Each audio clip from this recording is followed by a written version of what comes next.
God, Mum, you're not on Tinder. Most people call it plenty of fuck. We're going to make you a profile. The Playing with Matches podcast, where women talk about their experiences dating online. Hello, and welcome to Playing with Matches, the podcast where women talk about their experiences dating online. This is episode 16, Sweet 16. Well, there's a phrase that can have some creepy connotations. I looked it up and it seems its roots might go all the way back to medieval England, the age when girls traditionally became women. But the Sweet 16 party is still a big deal in North and South America, although I think it is seen as more of an empowering celebration these days. 16 Candles is a film from 1984 starring Molly Ringwald as Samantha, who wakes up at 16 to find that her whole family have forgotten her birthday. And that film was the directorial debut of John Hughes, a man who in his 30s came to define the teenage experience during the 1980s, writing films such as The Breakfast Club, Ferris Bueller's Day Off, Pretty in Pink, and Some Kind of Wonderful, my personal favourite. Not all of these films have aged that well, looking back on it with today's eyes, but they do have a kind of pure honesty and celebration of the teenage experience that has seldom been matched, in my opinion, as someone who can just about remember their teenage years. One more 16 fact. According to the Myers-Briggs classification system, there are 16 personality types. It's a test that puts you in a box based on 4 categories called dichotomies, each with 2 contrasting types. The first is extrovert or introvert, E or I. Secondly, how you take in information, facts or intuition, S or N. Thirdly, do you make decisions based on thinking or feeling, T or F. And finally, do you prefer routine or spontaneity, J or P? It's a bit more complicated than that, but that's the basic idea. It's had its critics over the years, as it's yet another way to pigeonhole people based on a questionnaire, but it's possibly a bit more accurate than a horoscope. INFP Aquarian, in case you're wondering. Anyway, enough of all that. Today it's the turn of Kate T. Not Katie, but Kate T, because we've already had one Kate, and that was a Kate S, funnily enough. Today's Kate is obsessed with cowboys, seemingly. She talks about various dating apps and their differences, and the refreshing honesty that can come with an app that offers BDSM in a safe place. She talks about long-distance dating during the lockdown, which is when she was interviewed by Denise and Joanna, and feeling obligated to educate young men who are racist or, in her words, a bit rapey in their chat. So let's let her educate us all. She began by reading her very brief bio and then went on to talk about how long she'd been using dating apps. I'll be back at the end for hobnobs and hot chocolate. Until then, take it away, Kate. It's a little outdated because it's not really relevant anymore, but it was currently blonde, but I'm taking requests. And they kind of reference the fact that I have like different hair color in all the pictures that I have. But I'll just stick with black now. I was ruining my hair with all of that bleach back in the summer.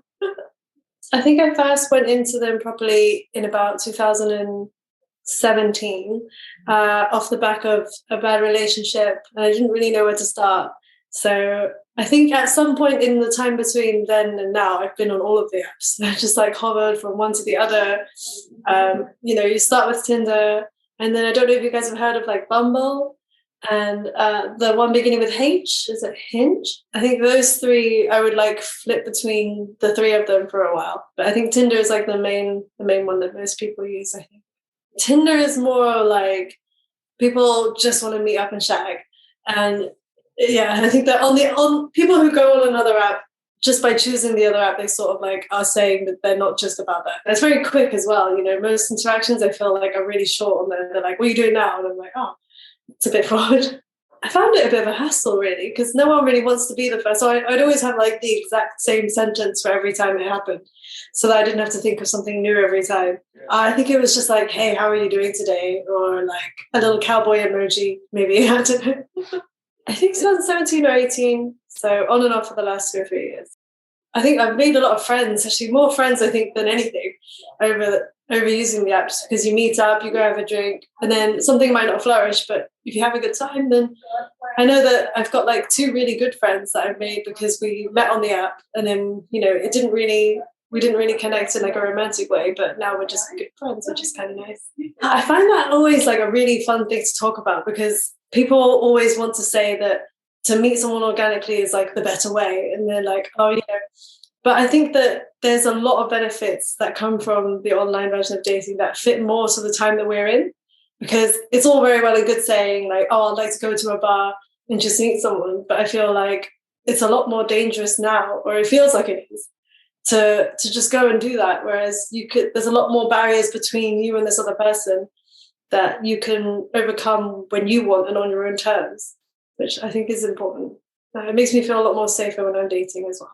Because I spend a lot of time vetting out whether or not I'm actually going to see someone, I don't have a lot of really bad experiences because I've like gone through a long process of talking first.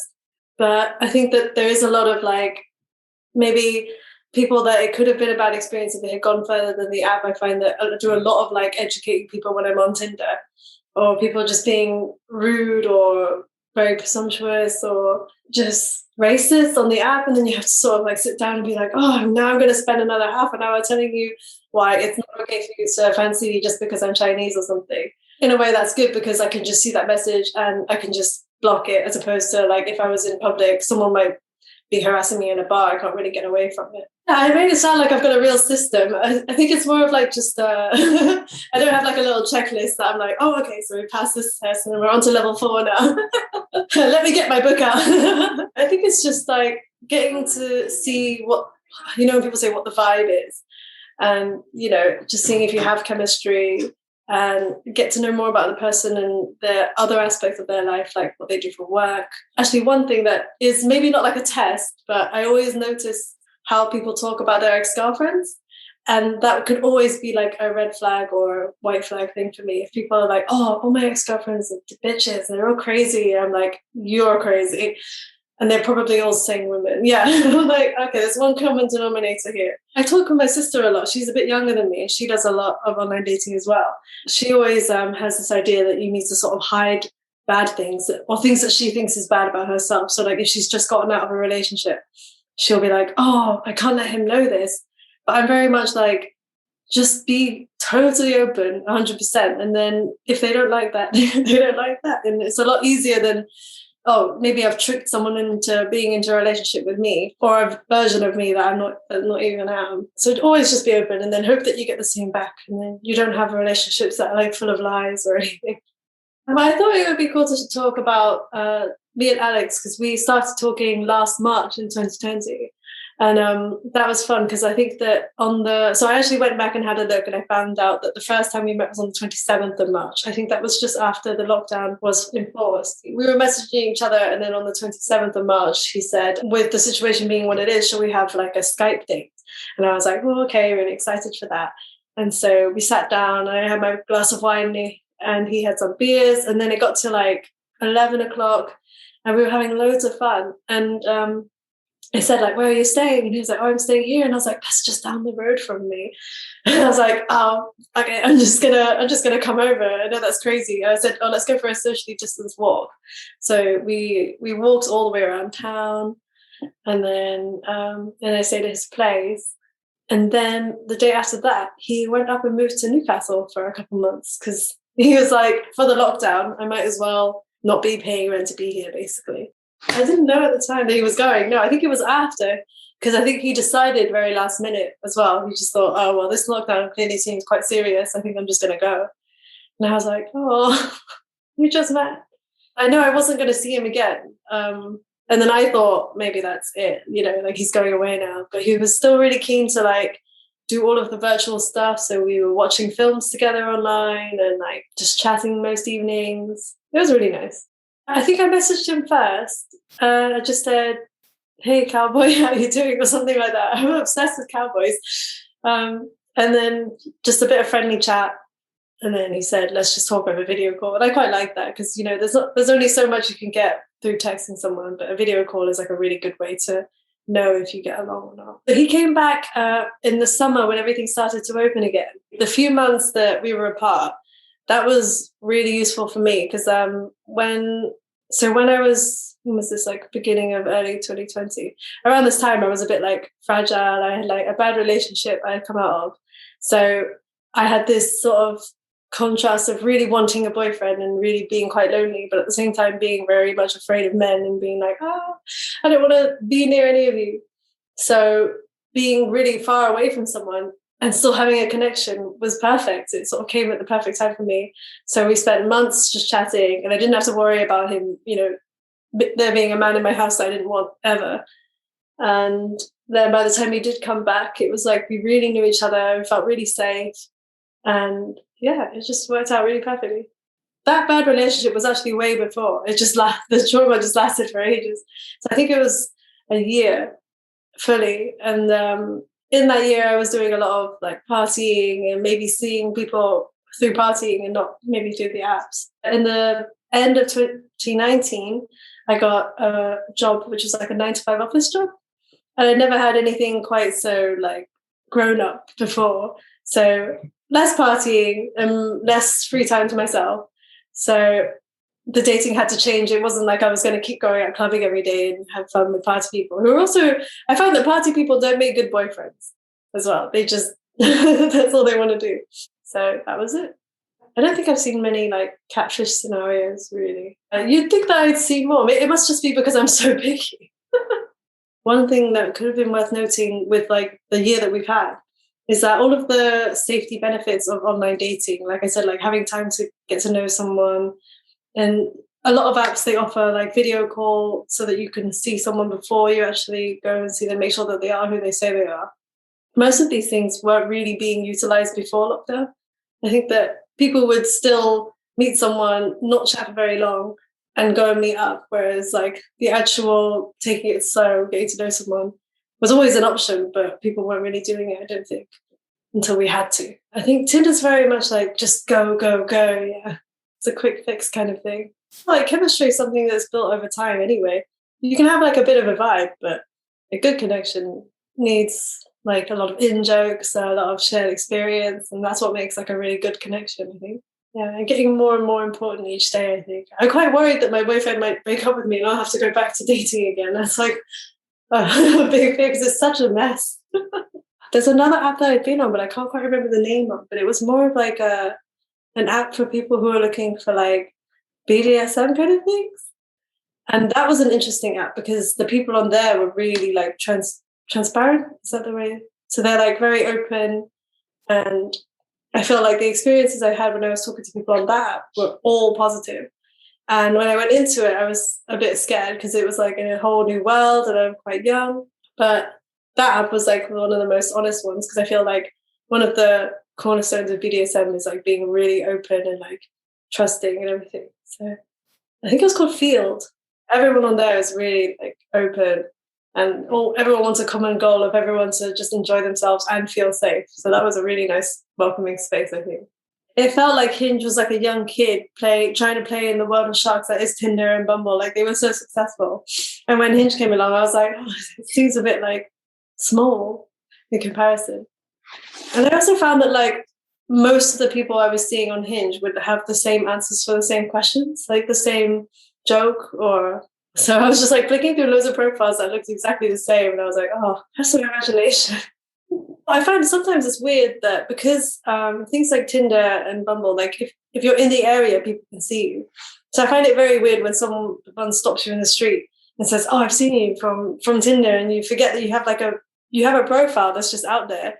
And, because you think it's very much like a secluded thing, you don't imagine that everyone around you might know your face when they see you in the street. So that's always a bit jarring. It does happen quite often. Or maybe because I like quite, like, I've got the short hair and I'm quite Western for a Chinese, so I'm quite individual. Maybe it's because I'm like easy to pick from a crowd or something. But it does happen quite a lot. It's how I made one of my favorite Tinder friends.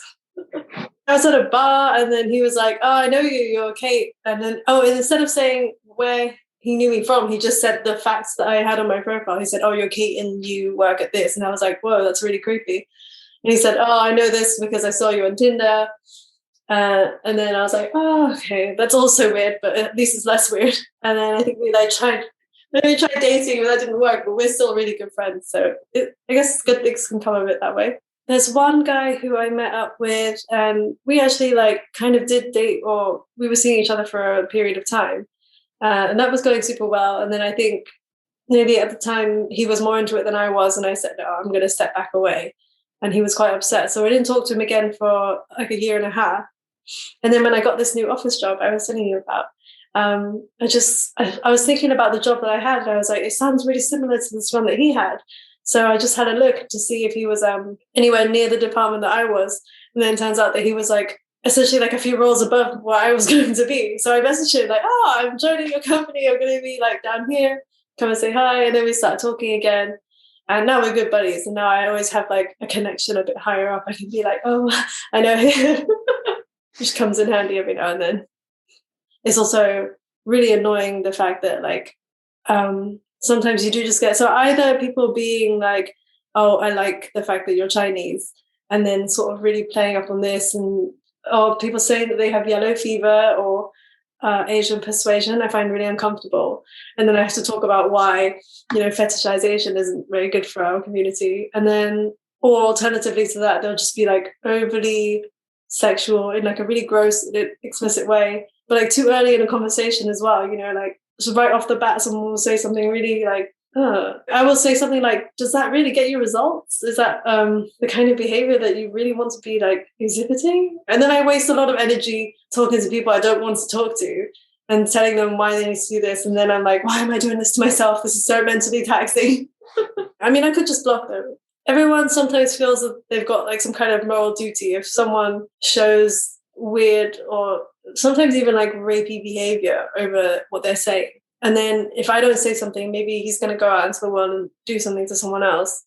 So sometimes there's like, it feels like there's a bit of a stake. Like if I don't teach you the proper way to act, then maybe you're going to go and insult someone else or maybe hurt their feelings. I feel like if you are a woman and you're dating in this century, then there's like a 90% chance you've either been a victim of male violence or like you've seen it, or a friend, it's so close to all of us that when I see people being rude on apps, I'm like, yeah, but you don't understand. Like, it's fine for me because I'm not going to be upset by what you're saying, but you don't know if you're going to upset somebody else, or yeah, it's a whole thing. And then you're like, should I just block this person, or should I put in the time to educate someone who's not even going to listen to me? That's why I was so desperate for my boyfriend not to break up with me. I'm like, please don't make me go back. So that was Kate T. I wonder if she's still with her boyfriend or whether she had to go out once again into the world of dating apps. Either way, I hope she's happy. So that was a slightly shorter interview this week. We're coming to the end of our lockdown interviews, but never fear, we have new interviews and a couple of special episodes coming up very soon. I wonder if now might be a good time to recap on some of the things we've learned so far. Some negative. There are and will always be people that pop up relatively anonymously, say something cruel and then disappear again. There'll always be people that lie about themselves, pretend to be what they would like to be rather than who they really are. And that's sad on both sides, I think. People will continue to ghost, to disappear from someone's life without saying goodbye or giving a reason, leaving that person to wonder if they did something wrong. And the more positive, I think we've learned that dating apps are the way forward, and certainly came into their own during the COVID years, and that many young people have only ever dated that way. The days of meeting your forever one in real life are perhaps numbered. There'll always be childhood sweethearts, I'm sure, and those who met the love of their life while working late on a project, eyes meeting over laptops.